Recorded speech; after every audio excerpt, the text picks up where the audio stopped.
La CAPEB, elle représente les artisans du bâtiment, elle assure la promotion des métiers et elle assure également la défense de leurs intérêts. La CAPEB du Cantal se trouve à Aurillac. Elle regroupe tous les corps de métiers du bâtiment, de la plomberie, du chauffage, de la maçonnerie. Cette association, qui existe maintenant depuis plus de 20 ans, regroupe aujourd'hui à peu près 300 territoires et villes, en métropole et en outre-mer, qui correspondent donc à 2400 communes. Ces actions, elles sont au nombre de 5. C'est d'être un interlocuteur référent sur les questions patrimoniales. C'est un relais des collectivités auprès des instances nationales et des assemblées parlementaires. C'est aussi être un centre de ressources, de formation, justement pour les collectivités et les professionnels.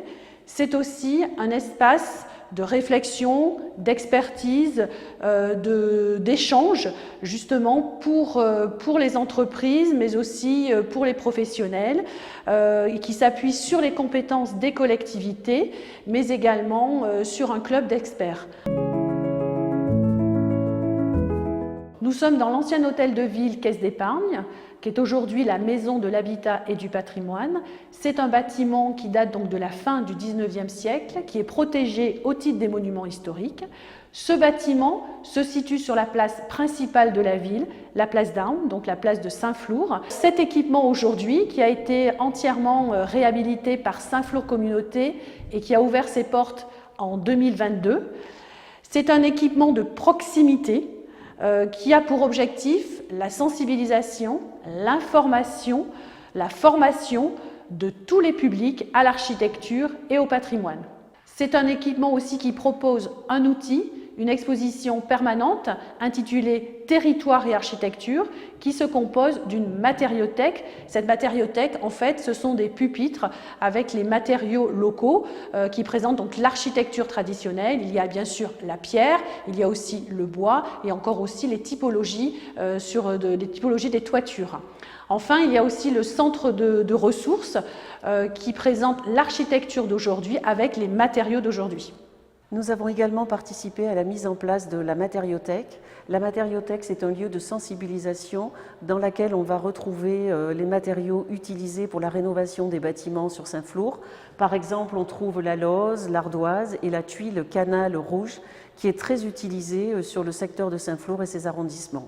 L'association Sites et Cités Remarquables nous a accompagnés dans ce projet, justement en nous mettant en relation avec d'autres collectivités qui avaient pu réaliser de tels équipements. Je pense par exemple à la Maison du Patrimoine à Bayonne.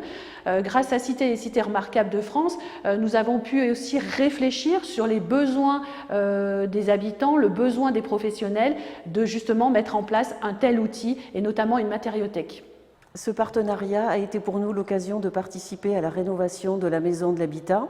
Il a été pour nous la possibilité de mettre en valeur les entreprises locales et notamment l'un de nos artisans qui a rénové toutes les menuiseries. Il a également rénové tous les parquets que l'on trouve dans cette Maison de l'Habitat.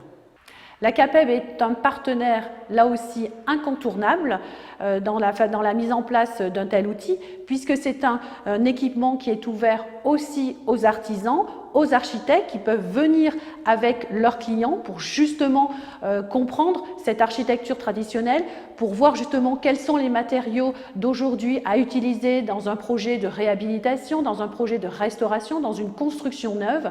Donc évidemment, la CAPEB nous accompagne dans toutes ces démarches sur l'urbanisme, sur la restauration, etc.